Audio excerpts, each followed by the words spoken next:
evening, good afternoon, good morning, or whenever you happen to be listening to this. Welcome to the Film Realist Podcast, the film and TV podcast from a complete nobody that is hopefully for somebody. My name is Kyle Naranya, and welcome to episode 146. And on this second episode of the week, I will be chatting about The Last of Us Season 2. If you have not had a chance to watch yet, unfortunately, because this is a full season review, I will be covering everything that happens, so there will be spoilers. So if you haven't watched it, this isn't the episode for you yet. I highly recommend you go check it out and then come back to this review. So let's not waste any more time. Let's jump into spoilers. My review of The Last of Us Season 2. So what do we do? Do we look for other fireflies? Where? This place was the Fireflies. Ed has a brother who runs an outfit in Seattle. A guy named Isaac. Supposedly he'd take us all in.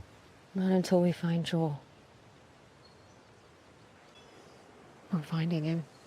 Yes, we are. Yes, we are. All right, let's talk about how. I discussed some of my love of this franchise in my Season 1 review, which is crazy that it's over 2 years ago now.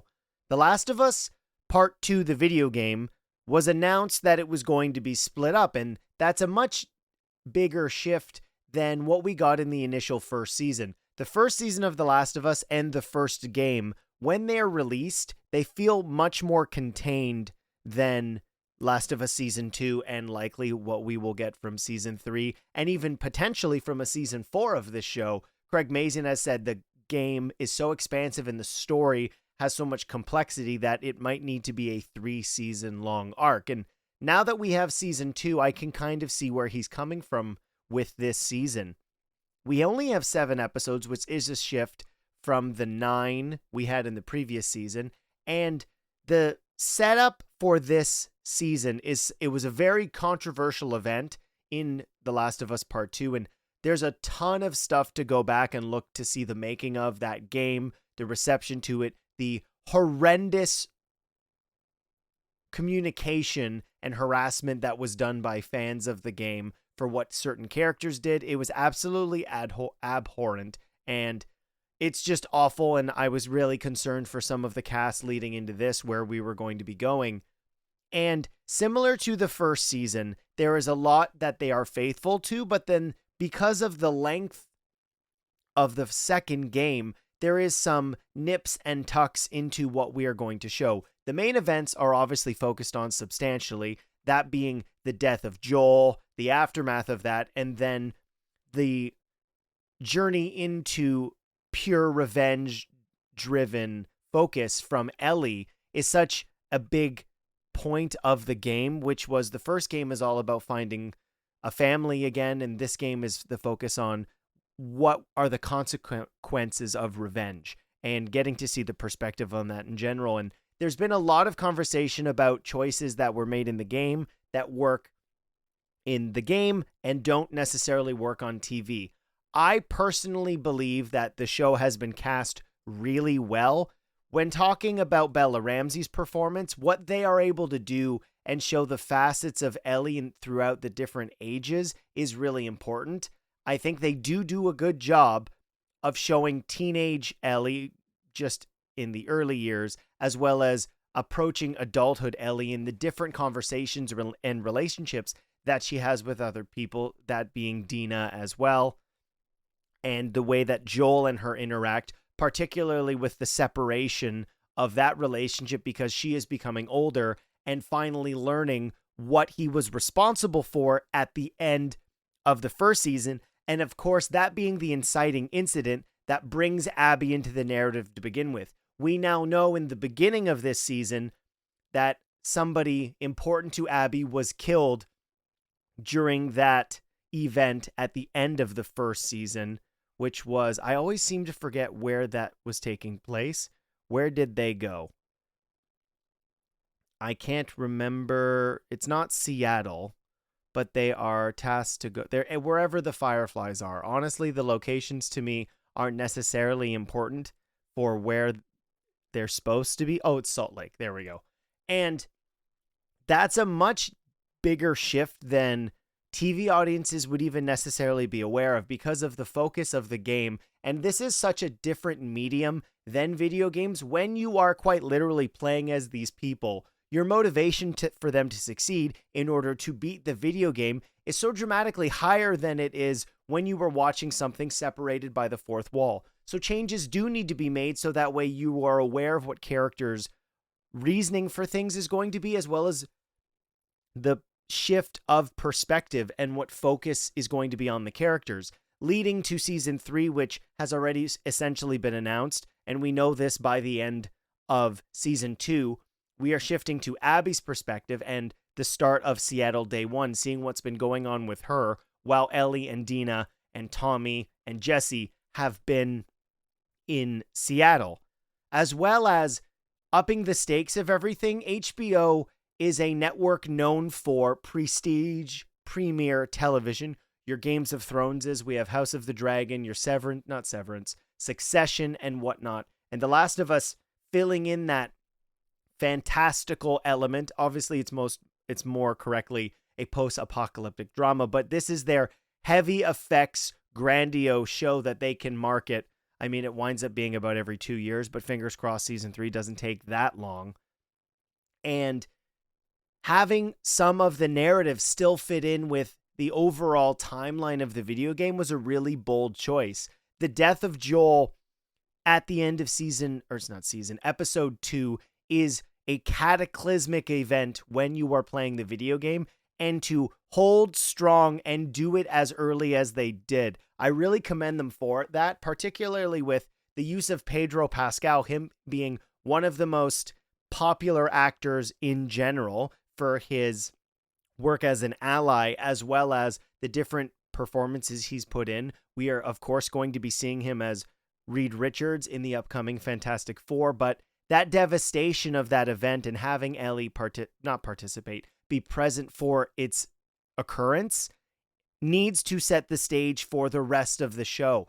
But giving us a perspective automatically, to me, set the show up for more success, because knowing what Abby's motivation is going to be for the rest of the season, as well as her perspective in season 3, we need to know where she's coming from. I wouldn't have been surprised if they held off showing us that, but the viewership, in theory, could have dramatically dropped if we just see Abby as this villain throughout the entire show of season 2, to then shift to season 3 where she's going to be the focus. Viewers would absolutely reject that idea, so we need to know a little more about her. I don't think they've given the whole bag away. A lot of her relationships with the wolves in Seattle are not really given away. We get very brief conversations, and I think those things are enough of the breadcrumbs to lead us into a further season that is really going to focus on her.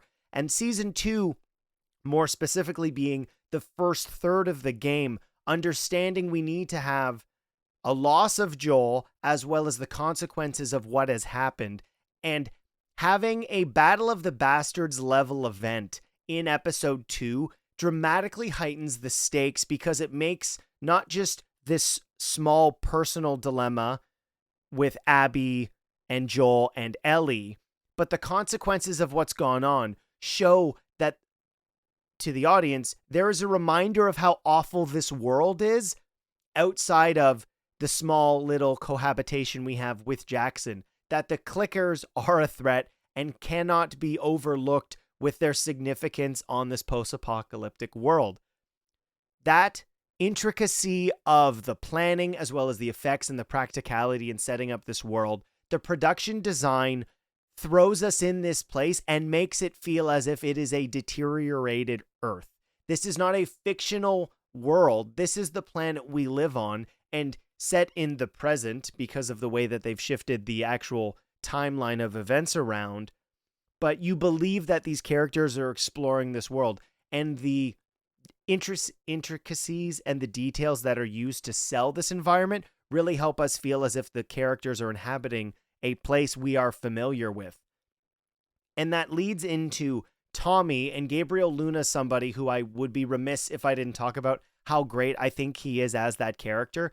Joel and Ellie, of course, get all the focus for the first season, and Tommy is much more of a supporting character in season 1. But what Gabriel Luna is able to do is, because that character is so vital to Ellie's post-Joel life, he really hammers in exactly how he is Joel Miller's brother, but as well as how he is his own individual, and the responsibilities he has as a husband, as a father, and to the head of the council of the county of Jackson, and how they feel that the death of one person's not worth this vendetta that Ellie has. And we see throughout season 1 and season 2 the breadcrumbs that, regardless of these people being our protagonists, there still is an underbelly of anger and vengeance towards the world. And Bella Ramsey does such a great job in letting us in to that character and who their version of Ellie is, to separate from the video game, because I love the performances we get in it from Troy Baker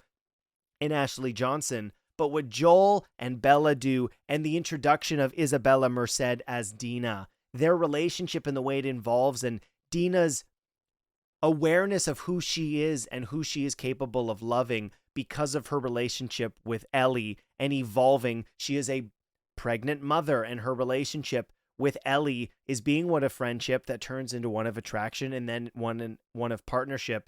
It's such a complicated thing, knowing the fact as well that Jesse will be involved with this as well. And young Mazzino, who plays Jesse, does such a good job of showing a mirror to the kind of individual aspects of Ellie's single-focused revenge, and how his virtue is to that of the larger world. And what's so funny to me about this is, when you're in the video game in the midst of being those people, if you have to do some sort of horrible thing, similar to the video game player being Joel at the end of season 1, killing everybody on the hospital, that's the mission of that level. You are trying to rescue Ellie and take her away so nothing happens to her. But when you are the viewer of the TV series, much more work has to be put into understanding why those characters do that thing, because you can't have them transition into somebody the audience doesn't like. And what's so funny to me about this season of TV and the reception that it has had is Bella Ramsey looking less and less like Ellie, which is indifferent to me because I want to see the performance that Bella puts into Ellie. This is TV Ellie. This isn't the video game Ellie. And all of those characters need to be shown to have these flaws. And one of the tragedies of The Last of Us Season 2 is showing the aftermath of being singly focused on revenge. And getting to dislike the characters is part of the point of this story. And I think all of the groundwork that's laid with Ellie, some people have argued we aren't seeing her as vicious as she is in the video games. But again, when you're in control of that, those things make sense. For the character to become the antagonist, that pivot's going to be seen, because one of the biggest benefits, and I experienced this as a video game player of The Last of Us Part 2, when we transitioned to Abby's story, I didn't want to play as Abby. I hated that character, and that works when you force the video game player to be in her shoes quite literally. And that's a perfect place to transition into Caitlin Dever's Abby, and I expressed this, and I wish I had Haley on the show. Haley is the biggest Last of Us fan I know. Shout out Haley Naranya, sister of mine. She was going to be on this episode, but we had a recording error, so unfortunately, I have to re-record this. So some of this I have said already, but you will never hear. This is take 2. And one of the biggest shifts with Abby is, in the video game, she's presented initially to us as this video game boss. She is quite literally larger than life. She has a physicality and is the ultimate barrier for Ellie's happiness. Of course, her being responsible for the death of Joel. And having that be the introduction to her, and then the layers start to be realized to the player as you see them. The interesting perspective that this show can put us through is that Caitlin Dever, in her physical stature and her being, is much more a mirror to Ellie because they share a similar physicality. And it's only going to be about their personal motivations that separate them, and how the choices they make them different as opposed to the same? Are they the two sides of the same coin, or are they on opposite sides? And the little we see of Abby in this season sells to me that Caitlin Dever knows exactly who her version of Abby is and who she's going to be. I really appreciate that, as well as the chance to see some of the other elements of the Seattle Wolves world, that being Jeffrey Wright, being Isaac, showing the different factions that are living within this world, the war that is happening amongst the wolves and the scars, giving us a point of view within their world and seeing the other group as antagonistic, while the human race, you would think in theory, would just want to survive. But whether it come down to a cultist religion or a military faction, they're antagonistic to each other. And Ellie is an example of that, where she is viewing Abby as the villain and Abby has viewed Joel as the villain, and their perspectives are because of their personal allegiance. And this is what makes the Last of Us world so interesting. And I can understand some of the comparisons to something like The Walking Dead, but the intricacies in which we explore these relationships, and given the opportunity to see characters' perspectives and point of views, is what makes this story so interesting. Because it would be so easy for the game or the TV series to just be from Joel and Abby's perspective, or people from the Jackson area, but giving us a point of view with Isaac, showing the villainy that he is capable of. And him, I don't think he believes he's doing it for the greater good, but he's doing what he believes is right for his people. And the transition to Abby, seeing that world and seeing the aftermath of the choices that these characters make. In general, I think this season works really well in establishing a lot of the building blocks that we are going to get in season 3 and season 4.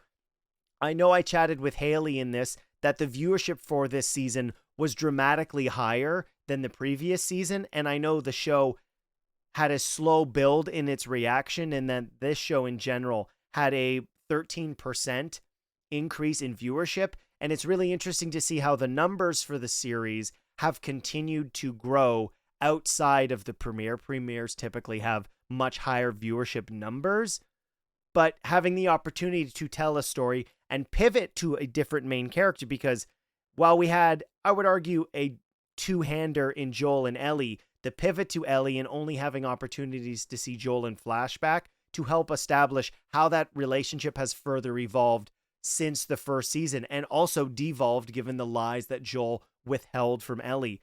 But her anger and her madness in being abandoned clearly still present in the way that she interacts with so many people. And then, of course, with the loss of Joel being her absolute focus. And the cliffhanger of this season being in the theater wasn't necessarily surprising. And we're going to continue to see what is left over from what we've seen in season 2, where the perspective shift is in season 3, having an Abby-led series, how that's going to feel different, yet the same at the same time, giving us the other side of what was going on in Seattle. I'm really interested to see how we get to a further exploration of the Wolves world in the show. Of course, I know the whole story of the video game, but season 2 sets a lot of the groundwork in place for season 3 and season 4, and it being much more a season of television than a closed, contained story definitely was a perspective shift that I needed, given how the first season, as I said with the first game, is a closed loop. This is now part of a grander story, so I'll be curious if you felt that way. I know there's been more mixed reception to this season than the last, but that wasn't necessarily shocking given what the reception was to the video game. And we're going to get the Abby season. My biggest hope, and I hope this doesn't happen, is we know we have season 3. It was already greenlit prior to season 2 coming out.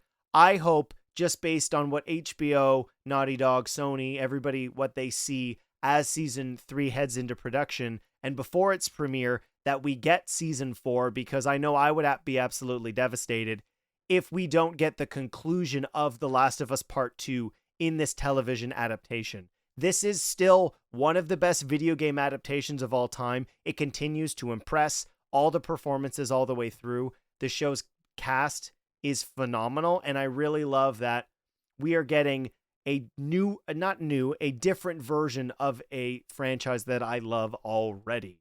That will do it for my review of Season 2 of The Last of Us. Let's jump into the outro.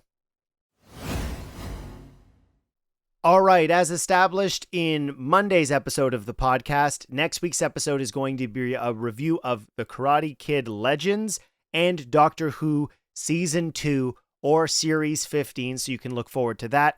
Question of the week is, who is your favorite, or what is your favorite Doctor Who monster? But before I let you go, we have a new review on Apple Podcasts. If you are following the show and have not done so yet, please consider doing so. It helps the podcast reach all those fun algorithms. So we have For a Somebody from Danny Cav 25. Kyle and the guests he brings on the show have such an enthusiasm for what they are talking about that I can't help but listen, even if I haven't seen the movie or TV show. Thank you so much, Danny, for the review. I really appreciate it. If you haven't, follow the podcast on your preferred podcast platform. Leave a 5-star review. My name is Kyle Naranya, and I will see you next week for our regular scheduled programming. Goodbye.